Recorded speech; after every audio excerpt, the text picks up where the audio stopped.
computer is picking up a strange signal. Here, sir, you better take a look at it.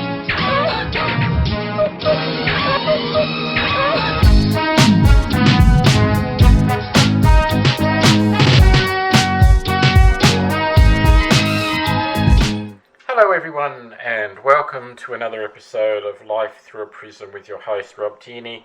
And today we're continuing our series with Merran Thurley on her life with guide dogs. Welcome, Merran. Oh, thank you very much. It's great to be here again. Yes, nice to have you back. And we also, at some time, we don't know whether Kayla might make an appearance, so if you hear noises of slap, that may be Kayla, or she may have gone and had a sleep. So, Merran, who are we talking about today? Because I'm going to get you to pronounce the name, because I get it wrong all the time. Well, we're going to talk about Monty today. Yes. Monty was a New Zealand offering. He was a pup. Oh, as a young dog, he came over from the New Zealand program. Uh-huh.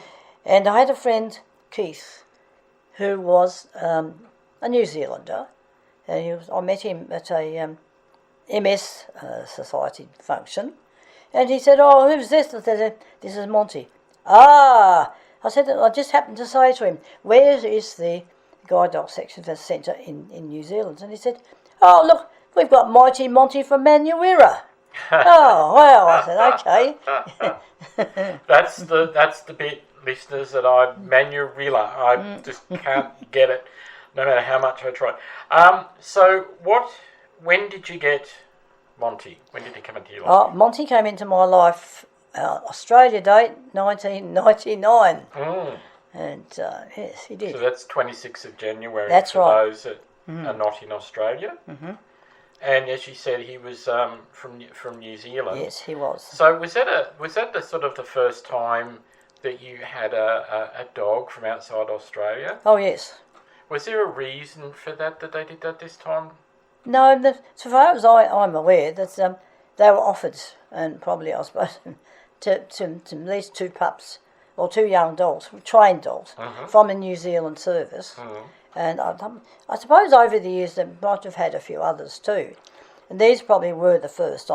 Wouldn't be certain about that, but that's so. Monty and his sister Molly came over on the plane and to join us here in Tasmania. So we're going to sort of get to the pros and cons towards the end, but this was the first time went to domiciliary. Everything was being done at home, wasn't it? Yes. So what kind of dog was Monty? Monty was a black Labrador, and he was of slightly different features and body shape, because he was out of a different pool. Okay. He was out of a New Zealand pool of dogs, and so there's just a little bit of difference. And he and all his family were, I think all their brothers and sisters were black, the whole lot of them. And he was shiny. He had a really shiny coat, and this tiny little bit of white fur, hair under his chin. Oh, okay, yep. Tiny little bit. The rest of him was just jet black and really black. So it was Molly's, just apparently. So there's a reason. Well, there's a sort of a connotation with the name Monty, isn't it? Oh yes. And his full name's Montgomery. Well, that's it. No, you see, that's right. Keith, Mighty Monty, and that the vet picked up that one. Okay, yep. But when I got to travel, I was working at UTAS AMC at the time, and I get on the bus, and there was one bus driver in particular. You'd hear this voice: "Come on, Field Marshal Montgomery, get your troops on the bus. Come the troops to the rear, tanks to the front."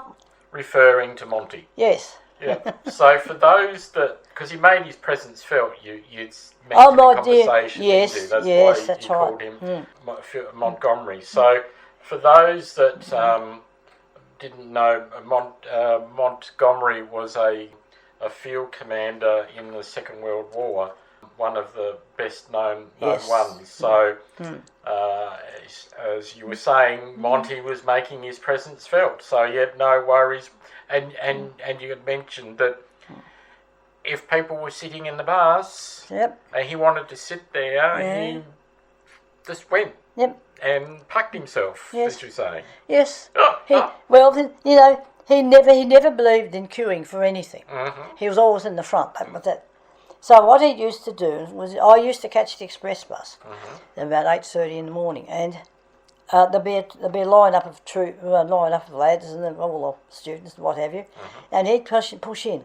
He was pushing in the head of the queue. They used to laugh like mad. He'd get on the bus and go for his seat, and it didn't matter if it had 3 or 4 long-legged gentlemen with their knees up around their ears in that seat, that pontoon seat. He was going to sit there too, and he did. But because of that reputation, that's why when one of the drivers in particular used to see us coming, he used to, "Come on, my Field Marshal Montgomery."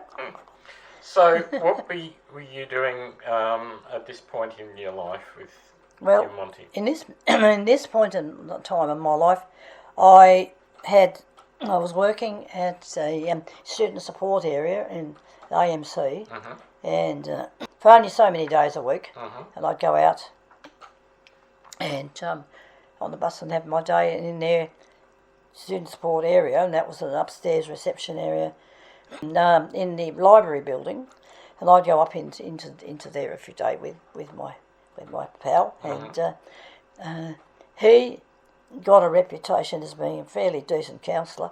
So a lot of them had come and want to talk to him, want to pat him, and because I didn't mind, he was quite happy to deal with that. He'd come out. He used to come out of his cave underneath my desk, and he'd come to talk to whoever, and he knew very well. Yeah, Animals can sense. Oh, that's right. And mind you, his work was always very good, but he had the ability to sort of, if somebody came close to him, even patted him, sometimes you'd never know. The only way you would know, he had an up-wagging tail. Right. He used to wag up like this. Yep. So I just thought, hello, something's happened here. But he used to go straight back to whatever he was doing. Yep. Yeah, so you never have to worry too much about that. He was an outgoing individual in that you could do a lot of things. He was quite happy to hop onto an intercity bus and go to Hobart, even on the evening ones. Okay. And in those days, of course, you had a place to go when you got there. But his work was good. But the thing that was a difficulty, this is the first time I had done a program for guide dogs in from my home. And we'd always gone to Melbourne previous to this. Yep. So this changed the situation entirely. So what sort of things were you before we get into it? What sort of things were you thinking was going to occur to what actually did happen? I was thinking, okay, you're going to be doing something. You're going to be making a meal. You're going to be washing up, and you're going to have the dog is going to have to be there beside you at first week at least while you're doing all of this. And that means you'll be, no doubt, accidentally treading on a paw or two, and you've got a dog who wants to, you've got a pair of rubber gloves, to scratch my back with it. He used to love that. So what was the difference? Sorry, what was the difference? Like, this is what was happening now, that it was in home. What was happening when you were in Melbourne in the facility training? When we went to Melbourne, and you were responsible for your dog, and making your bed and doing all those sorts of tasks. But meals was all arranged. In laundry, well, you did that. Well, on Saturday they bring along the linen for you to make your bed, and then all you did was bring all the sheets out to the little laundry in amongst the rooms there, and it was on the corridor where everything else was happening. And besides, if you had to do your own washing, well, because there was the resident staff around, those things you never had to worry about too much. I think I used to do mine though, but you always had to be very aware that somebody else might dump theirs in on top of yours, and God knows how many times they get washed. So yes, very clean clothes. Oh, absolutely. No, I used to stay in the laundry pretty much while mine were washing. So how long did it take you to start adjusting to the new way of doing things? Oh, it took a while because you were doing it from your home, so the things that you would normally not have to worry about, you had to worry about because it was part of the program. Some of them said, well, it was easier. Well, maybe it was for some people, I guess, who were youngsters, for instance, or having other family members in the house. And if you didn't, and and you were part of what was going on was your responsibility. Sometimes it made things a bit more difficult. And then you had to go. Certainly, a lot of the walks and things you would initially do were places you knew. But God heavens, it changes when you got a new dog brought into it, and you have to think about where you used to go with your previous dog before you did it. And it was easy to get muddled up simply because you had a new dog had a different way.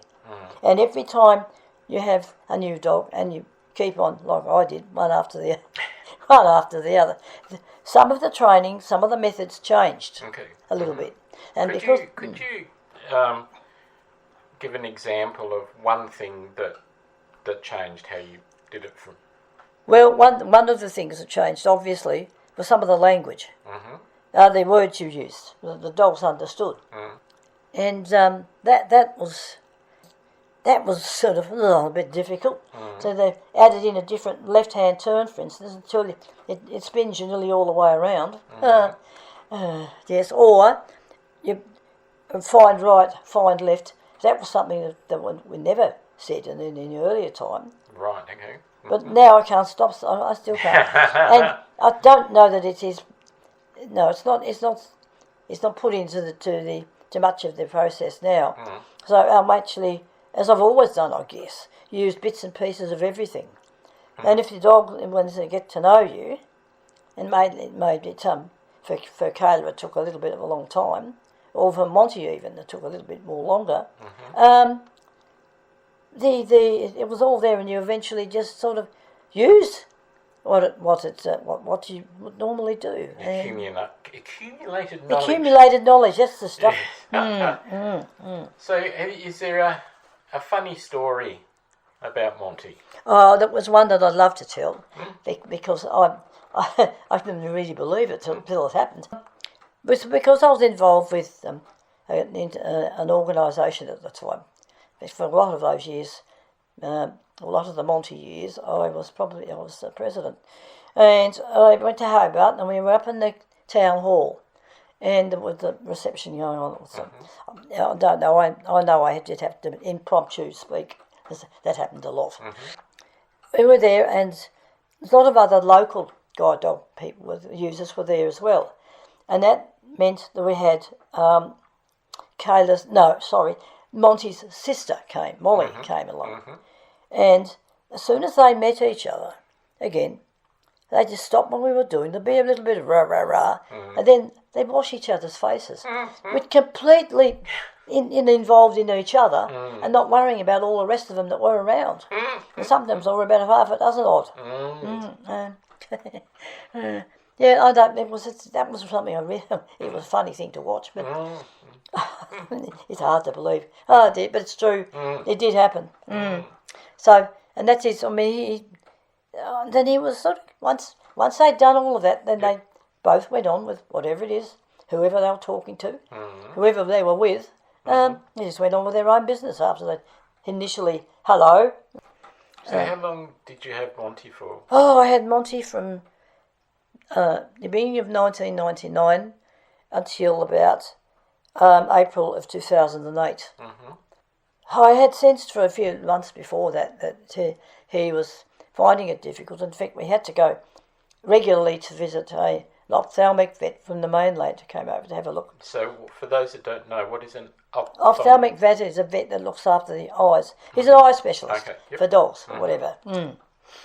Monty did have difficulty. The day that I realised that it wasn't going to be too long before we'd have to retire anyway, he missed seeing a vehicle on our way down to get the bus to come home, or at least for me to meet my uncle coming down. And I realised then that it really wasn't.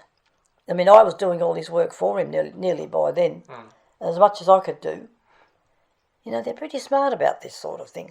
They won't let you know that there's something really wrong and you've really got to pick it. Anyway, I thought, well, okay, we have to retire. Oh boy, this is not going to be easy, which of course it wasn't. But, I mean, he'd been popped up all over the place, because one of the instructors said to me, you just pop up everywhere. Pop up on the mainland. Well, I did. Pop up down in Hobart. I did that nearly once every 6 weeks. Also, I go down to the office, and we do 2 or 3 solid days of all work that was needed to be done. Sometimes I would do stuff from a regional base up here. They were busy years, and he relished it all, I think. He really did. Had great confidence in him. He just decided, okay, we got to Hobart, it's late. He waited, and he checked out with my suitcase. And off we go, up through the building. He'd come right up to where I used to get a taxi and have it organised before I left home, pick me up in Hobart and take me around to my friend's house, and we'd stay there. And one of my other friends was quite amazed at 2 totally blind women managed to run a house quite happily, pick up after a dog and all the rest of it, without any difficulty at all. So, after Monty retired, did he have a nice life post? He had a wonderful life. He had a wonderful life on a little property down at Hillwood, and it was very, I suppose you'd call it a bush garden sort of thing. They had 2 border collies who assimilated him into whatever they were up to, and Updean cats. I cannot tell you how many cats were involved in that household. And of course he knew what sheep were. Obviously, he came from New Zealand. Wasn't quite sure about the cows, but never mind. They were over the fence in the paddock, and there was always chooks running around everywhere. They were free range, apparently. So it sounds like he had a lot of fun. Yeah, I think he did. I mean, he had some dogs there. Some company, even if he didn't have people company during the day. But so that he was all right. There was somewhere to go to sleep if you needed it. He just got on with it until, of course, he lost the last of his sight. And once or twice, and sent the 2 border collies after him, and they'd bring him back because he could see, they could see where he was. Get him, and once he could smell them, he knew where they were, and then went to come back with them. So that was something. That was something they did for themselves. It was as it always is. It was sad, and a sad loss. But hey, he'd had a damn good life and a jolly good retirement. He was a lucky boy. So that takes us up to about 2007. Is that correct? 2008. 2008. Yes. So when we continue next time, who are we meeting next time? We will meet Leo. Leo. Okay, so Leo, you didn't have Leo for very long. No, I didn't. No. Okay, so next time we'll meet Leo. Yes. So, Merran, thank you again for sharing. It's okay. And we look forward to the next part in the series. Yes. So, listener, till next time, take care and bye for now.